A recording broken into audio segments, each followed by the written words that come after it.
जब चली गई सरकार भ्रष्टाचारी तो ये आम आदमी के लुटेरे बन गए भिखारी। लेकिन यदि आपके पास मान लीजिए कुछ पैसा ही ना हो, एक आधे लाख रुपया हो, तो चलिए आप वीडियो बनाइए। आपने 2023-24 में 10 लाख से ऊपर तो टैक्स भरा है। तो 10 लाख से ऊपर आपने रिटर्न भरा है, टैक्स भरा है, तो आपकी कमाई तो करोड़ों में होगी मोटी मोटा। 2023-24 की कमाई की बात कर रहा हूँ। उसके बाद आपकी टोटल जो संपत्ति है लगभग 85 लाख है जो आपने दिखाया है। ये तो नंबर 1 है। नंबर 2 में आपने क्या क्या किया। लेकिन मेरा कहना है कि आपका जो जिस क्षेत्र में मजबूती है वो काम कीजिए। ये तो भीख मांगने वाली बात हो गई ना। ऐसे नेता जो है क्या कहते हैं, कितनी बार थूक के चाट लें, उसकी कोई लिमिट नहीं है। कि कांग्रेस हुई साफ, आपदा को नहीं किया माफ, दिल्ली वालों ने खिलाया कमल का अंबार हो रामा, बहेला बसंती बयार। नमस्कार, आप देख रहे हैं द थिंक न्यूज़ और मैं हूं आपके साथ मानव कश्यप। मेरी मौजूदगी राजधानी दिल्ली के कनॉट प्लेस के अंदर है और आज हम बात करेंगे उन तमाम मुद्दों पे जिनका सवालों का जो जवाब है वो जनता मांग रही है। पहला सवाल, क्या आम आदमी पार्टी के मुखिया अरविंद केजरीवाल की दिल्ली की सत्ता जाने के बाद क्या पंजाब की बारी है? दूसरा, आम आदमी पार्टी के बड़े बड़े नेता सौरभ भारद्वाज जैसे तमाम जो दावे कर रहे हैं कि हम लोग बेरोजगार हो चुके हैं, कि सौरभ भारद्वाज ने अपना यूट्यूब चैनल बनाया जिसके अंदर उन्होंने नाम लिखा है बेरोजगार नेता। क्या सच में आम आदमी पार्टी के नेता बेरोजगार हो गए हैं? उन पर बात करेंगे और तमाम ऐसे मुद्दे हैं जिनको लेकर के आज हम यहाँ पर पहुँचे और यहाँ की जनता जुड़ेंगे और उनसे ये सवालों के जवाब मांगे। सर, पहला सवाल यही कि सौरभ भारद्वाज के स्टेटमेंट के बाद क्या आपको भी लगता है कि आम आदमी पार्टी के जो नेता है वो बेरोजगार हो गए हैं? जब चली गई सरकार भ्रष्टाचारी, जब चली गई सरकार भ्रष्टाचारी तो ये आम आदमी के लुटेरे बन गए भिखारी। अच्छा। जब चली गई सरकार भ्रष्टाचारी तो आम आदमी पार्टी के लुटेरे बन रहे हैं भिखारी। इससे पहले क्या कहते थे? हम राजनीति करने नहीं आए हैं, हम सेवा करने आए हैं, जनता की सेवा करने आए हैं। और आज जब मलाई काटना जो काट रहे थे वो मलाई मिलनी बंद हो गई तो आज इनको शर्म नहीं आती ऐसे घिनौने राजनीतिक लोगों को। ऐसे सौरभ भारद्वाज जैसे घिनौने राजनीतिक व्यक्ति को शर्म नहीं आती है जो ये कहता है कि ये अपना यूट्यूब चैनल बनाता है और उस पर उसका नाम डालता है बेरोजगार नेता। हैं? अभी तक तो बेरोजगार युवा होते थे, कंटेंट बनता था, आज बेरोजगार नेता हैं? और उसके बाद क्या कह रहे हैं कि हम जो है बेरोजगार हो गए हैं, हम वीडियो बनाएंगे, हम यूट्यूब चलाएंगे, उससे कमाएंगे। शर्म नहीं आती है तुमको? तुम कहते हो कि हम जो, एक तरफ तुम्हारे अरविंद केजरीवाल क्या कहते हैं कि हम भले ही हार गए, हम विपक्ष की भूमिका निभाएंगे कि हम जनता की सेवा करेंगे, उनके सुख दुख में उनको जो भी जरूरत होगी। और उसके बाद गोपाल राय भी यही कहते हैं, जनता की सेवा करेंगे। और तुम मंत्री हो, सीनियर मंत्री हो, फ्रंट पे खेल रहे थे, और तुम कह रहे हो कि हम वीडियो बनाएंगे। यही विरोधाभास देखिए इन दोनों की। एक कह रहा है कि हम जनता की सेवा करेंगे, उनके जो भी मतलब भाई हर रूप में सेवा करेंगे, उनको कहीं आर्थिक मदद की जरूरत होगी, वहीं कहीं उनको सुख दुख की जरूरत होगी, सेवा करेंगे। और ये कह रहा है हम तो वीडियो बनाएंगे, हम तो भिखारी हो गए, बेरोजगार हो गए। इससे बड़ी शर्मनाक बात और क्या हो सकती है? दूसरी बात है, देखिए कि पैसा कमाना गलत बात नहीं है, लेकिन जब तुम्हें पैसा ही कमाना था तो तुम राजनीति में क्यों आए? एक तरफ तो तुम कहते हो कि हम राजनीति में पैसा कमाने नहीं आए हैं, तो ये बताओ, इससे पहले इसका मतलब भाई विधायक थे, मंत्री थे, तब रोजगारी नेता मानते थे कि हम तुम्हारा रोजगार चल रहा था अच्छे से, धड़ल्ले से। और जैसे ही तुमको जनता ने उखाड़ के फेंक दिया, जनता ने तुमको नकार दिया, तो तुम बेरोजगार हो गए। बता, इससे बड़ी शर्म की और क्या बात हो सकती है? एक अगला शख्स खुद कह रहा है, मतलब जनता ने इनको बेरोजगार बना दिया, आज इनको शर्म नहीं आती। दूसरी एक बात और बाद में कहना चाहता हूँ, देखिए मानता हूँ आप यदि एक कंटेंट, आपने ये कंटेंट बनाया या आपने ये कहा कि भैया हम यूट्यूब चैनल बना रहे हैं, बेरोजगार नेता, उस चैनल का नाम डाला, हम वीडियो बना के पैसे कमाएंगे, ठीक है, पैसे कमाना, अपने परिवार का भरण पोषण करना गलत बात नहीं है।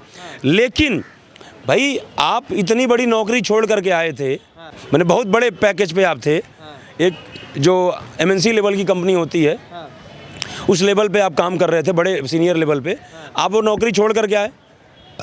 आज आप कह रहे हो हम वीडियो बनाएंगे, इसका मतलब जो नौकरी छोड़ करके आए और जहाँ पे आप आपका तो भौकाल मार रहे थे, अरे भाई यदि आपको पैसा ही कमाना है तो जो आपका टैलेंट है आप उससे कमाइए भाई, जो आपकी पढ़ाई लिखाई जो आपका क्षेत्र है उससे कमाइए। तो कहने का मतलब ये है कि देखिए, और ये लोग आज जो लोग बेरोजगारी का राग अलाप रहे थे, आज जो मोदी जी पे या केंद्र सरकार पे जो लोग राग अलापते हैं, जो लोग आरोप लगाते थे कि इनकी सरकार में युवा बेरोजगार हैं, आज वो लोग बताइए रोजगार के लिए क्या उन बेरोजगार युवाओं को क्या संदेश दे रहे हैं बताइए। एक शख्स जो इतनी बड़ी कंपनी में इतने बड़े पैकेज पे काम कर रहा था, वो आया नौकरी छोड़ के राजनीति करने। आज मान लीजिए राजनीति, जनता ने उसको राजनीति करने से नकार दिया, मतलब कहने का मतलब है कि जनता ने उनको सरकार में, मतलब सरकार से हटा दिया, उनको विधायक पद से हटा दिया, मंत्री पद से हटा दिया, तो जनता ने उनको किनारे कर दिया। अब जनता बोली तुम हमारे काम के नहीं हो। तो मेरे कहने का मतलब, जब जनता ने ही तुमको नकार दिया तो तुम यदि पैसा ही कमाना है तो you should go in your field from where you have come back here, जहाँ से तुम आए थे। From where you came back here, जहाँ से तुम आए थे वहाँ तुमको जा करके काम करना चाहिए।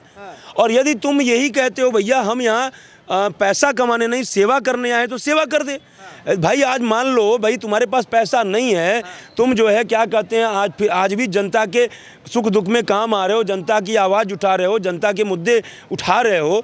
यदि वो आम जनमानस, जिस अब बताए तुम मंत्री थे, तुम विधायक थे, तमाम तुम्हारे फॉलोअर हैं, तमाम तुम्हारे लोग, भाई कहने को तो तुम यही कहते थे ना कि हम तो लोगों के दिलों पर राज करते हैं। वो कहाँ गया लोगों के दिले पर राज करना? यदि वास्तव तुम जनता के होते, वास्तव में जनता तुम्हारी होती, वास्तव में तुम जनता के सुख दुख में काम आते रहते, तो आज वही जनता कहती कि सौरभ भारद्वाज तुम्हें वीडियो बनाने की जरूरत नहीं है, तुम हमारी आवाज उठाओ, हम तुमको तुम्हारा खर्चा वर्चा चलाएंगे। तो सर काम करने लायक तो छोड़ा ही ना। एक सेकंड, मैं वही बात बोल रहा हूँ। नहीं, मैंने कहा वास्तव में तुम जनता के दिलों पर राज करते तो ये जनता तुमको, भाई तुमको क्या जरूरत है कमाने की, यही जनता तुम्हारा खर्चा वर्चा चलाएगी।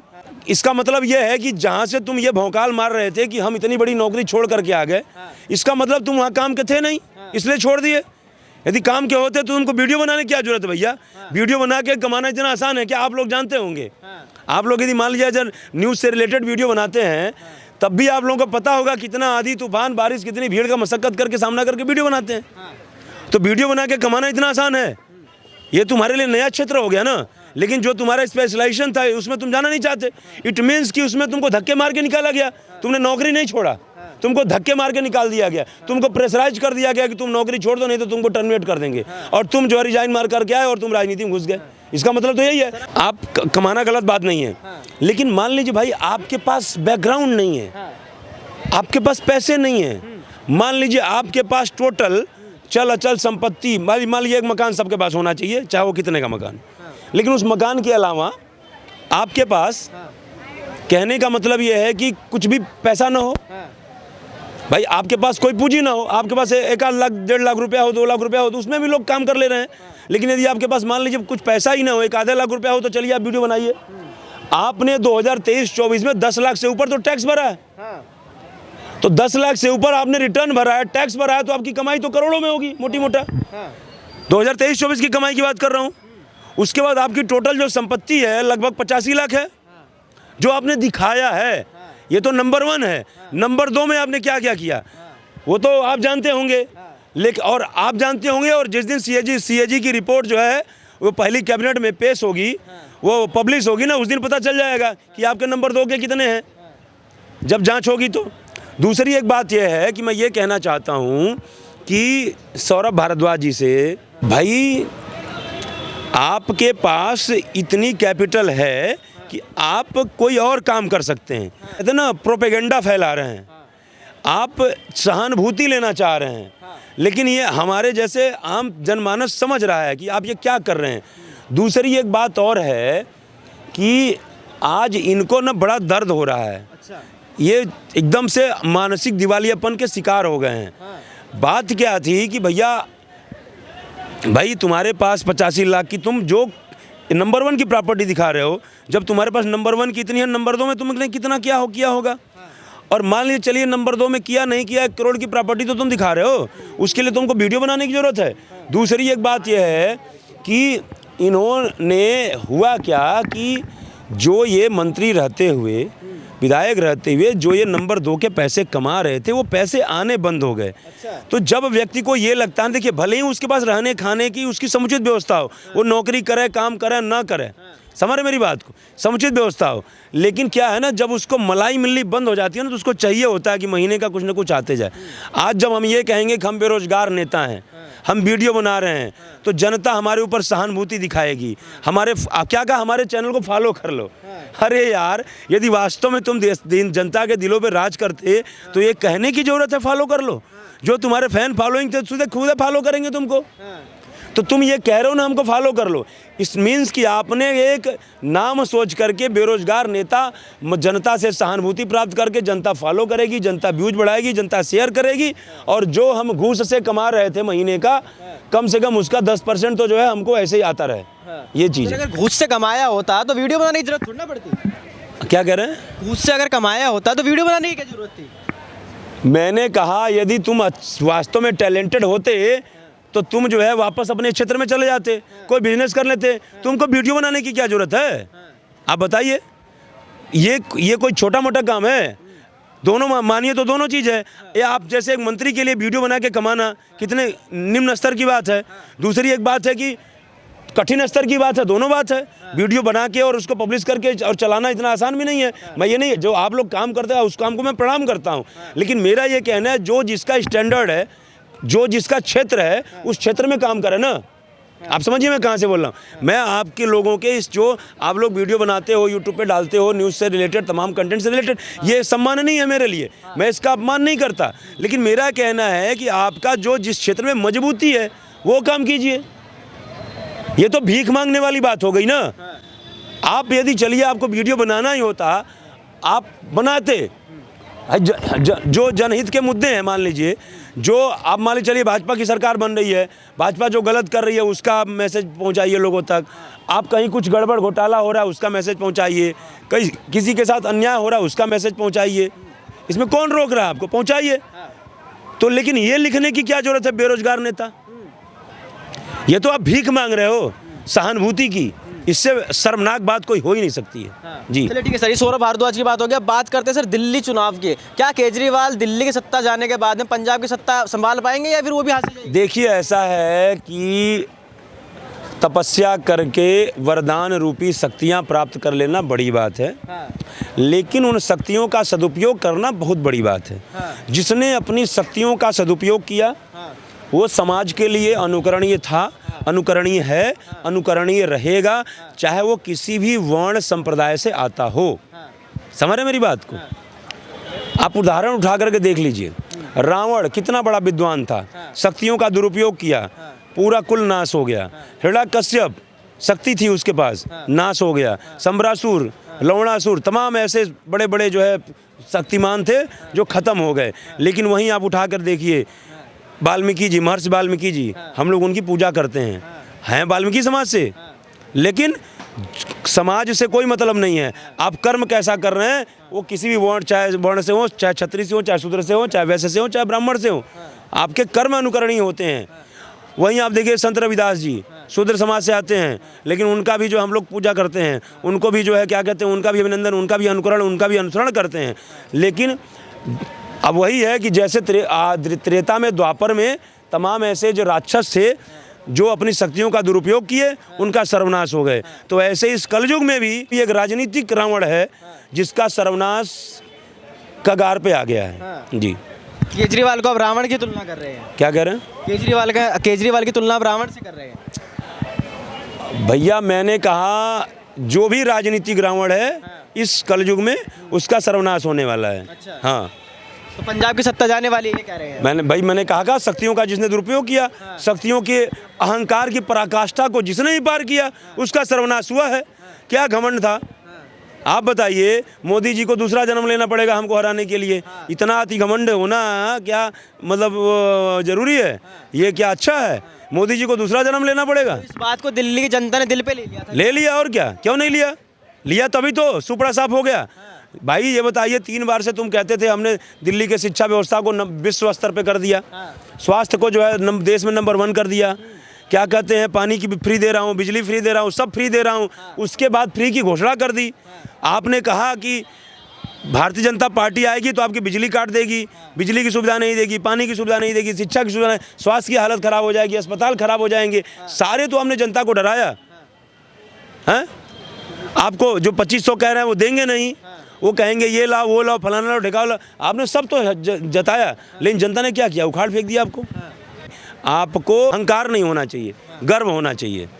गर्व होना जरूरी है, अहंकार होना जरूरी नहीं है। अतीश जी बार बार कह रही हैं कि अभी दिल्ली के अंदर भाजपा की शपथ ग्रहण समारोह भी नहीं हुआ, उससे पहले दिल्ली में लंबे लंबे पावर कट लग रहे हैं। देखिए ऐसा है, ये तो खाली एक प्रोपेगेंडा है। और ये कहते हैं ना, खिसियानी बिल्ली खंभा नोचे वाली कहावत चरितार्थ हो रही है। अच्छा। खिसिया गई हैं इसलिए खंभा नोच रही हैं बार बार, और क्या कर रही हैं। आप बताइए कि स्थिति ये है कि अभी उन्होंने इस्तीफा तो दिया, एलजी के अंडर में है, लेकिन ये बताइए क्या एलजी, ऐसा तो है नहीं ना कि एलजी सारे मंत्रालय को संभाल रहा था। अभी जो भी अधिकारी हैं वही एज इट इज़ हैं, जो आपने आदेश पारित किया वही एज इट इज़ है। आप समझिए मेरी बात को। अभी ये बताइए कोई ऊर्जा मंत्री या विद्युत मंत्री या जो भी जल मंत्री जो भी कह लीजिए, कोई भी पावर मिनिस्टर या ऊर्जा मंत्री अपॉइंटेड नहीं हुआ ना, अभी तो शपथ ग्रहण नहीं हुआ, अभी तो विधायक का शपथ नहीं हुआ, मंत्री की मुख्यमंत्री की तो बात छोड़ दीजिए। तो जब किसी का शपथ ही नहीं हुआ, कोई अथराइज ही नहीं है, तो कैसे वो लेटर लिख सकता है, वो आदेश दे देगा कि बिजली काट दो, बताइए। और यदि उसके कहने पे अधिकारी बिजली काट रहे हैं तो वो भ्रष्टाचारी अधिकारी है ना, वो बेईमान अधिकारी है ना जिसको तुमने अपॉइंट किया। समझिए मैं कहाँ से बोल रहा हूँ। यदि भारतीय जनता पार्टी के विधायकों के कहने पे बिजली काट रहे हैं तो इसका मतलब वो बेईमान है। लोग क्यों कहेंगे बिजली काट दो, अपनी छवि क्यों खुद से खराब करेंगे। ये खुद तुम करवा रही हो, क्योंकि तुम्हारे लोग बैठे हैं कि बिजली काटो और हमको बोलने का मौका मिल जाए। इससे ये भी कह रही हैं कि दिल्ली के अंदर क्या नाम है, जितने भाजपा के विधायक बने हैं वो गुंडागर्दी पे उतर गए हैं। अरे यार, आप उस अतिशी के बारे में क्या बात करते हो यार, जिसने कहा था कि हम भारत की तरह खड़ाऊ रख करके दिल्ली की सरकार चलाएंगे। पूरी चमचागिरी की हद कर दिया। जिसने कहा, जो जल मंत्री रहते हुए जल के लिए आमरण अनशन किया, और आमरण अनशन का मतलब आपको पता है, मर जाएंगे लेकिन अनशन नहीं तोड़ेंगे, खाएंगे पिएंगे नहीं, मर जाएंगे। 3 दिन में अतिशी का पानी उतर गया, चली गई हॉस्पिटल, भर्ती हो गई। क्या बात करते हो यार ऐसे नेताओं की। ऐसे नेता जो है क्या कहते हैं, कितनी बार थूक के चाट लें, उसकी कोई लिमिट नहीं है। हाँ, समझ रहे मेरी बात को। और बहुत दर्द हो रहा है इन लोगों को। अच्छा। इतना दर्द है कि जिसका कोई हद हिसाब नहीं है। तो ये भी कह रहे हैं ना कि हमारे जो हारे हुए विधायक है वो भी अब दिल्ली की जनता की सेवा करेंगे। करे ना, कौन मना किया? किए होते तो दिल्ली की जनता नकारती क्या? करे होते तो दिल्ली की जनता नकारती है। बताइए कौन छोड़ना चाहता है? आप मान लीजिए जिस यूट्यूब चैनल के लिए काम करते हो, जो आपका ओनर है, जो आपका एम्प्लॉयर है, यदि आप उसको अच्छा दे रहे हो सर्विस, आपको क्यों छोड़ेगा? आप बोलोगे मैं छोड़ के जा रहा हूँ, बोलो क्या कमी है बताओ, तुम्हारा 5,000 और बढ़ा देते हैं, 10,000 और बढ़ा देते हैं। कोई अच्छे आदमी को क्यों छोड़ता है यार? तो दिल्ली की जनता बहका गई है। अरे बहका क्या गई यार? बहका तो ये बता किस बार कैसे बहका गई? 3 बार से नहीं भाग रही थी, इस बार कैसे भाग गई? 3 बार से तो नहीं भाग रही थी, इस बार कैसे भाग गई? वही मैं एक बात आपको बता दूं कि चूर चूर हुआ घमंड, जनता ने दिया दंड। चूर चूर हुआ घमंड, जनता ने दिया दंड, गई भ्रष्टाचारी सरकार, हो रामा बहेला बसंती बयार। कि बहेला बसंती बयार, हो रामा बहेला बसंती बयार। कि बहेला बसंती बयार, हो रामा दिल्ली ने दिया भाजपा को प्यार। कि चूर चूर हुआ घमंड, जनता ने दिया दंड। चूर चूर हुआ घम, जनता ने दिया दंड। चूर चूर हुआ घमंड, जनता ने दिया दंड। अरे गई भ्रष्टाचारी सरकार, हो रामा बहेला बसंती बयार। कि सौरभ गए मनीष सिसोदिया, सौरभ गए मनीष सिसोदिया। अरे घर तुम गया शराब का दलाल, हो रामा बहेला बसंती बयार, बहेला बसंती बयार हो रामा, बहेला बसंती बयार। कि कांग्रेस हुई साफ, कि कांग्रेस हुई साफ, आपदा को नहीं किया माफ। कि कांग्रेस हुई साफ, आपदा को नहीं किया माफ।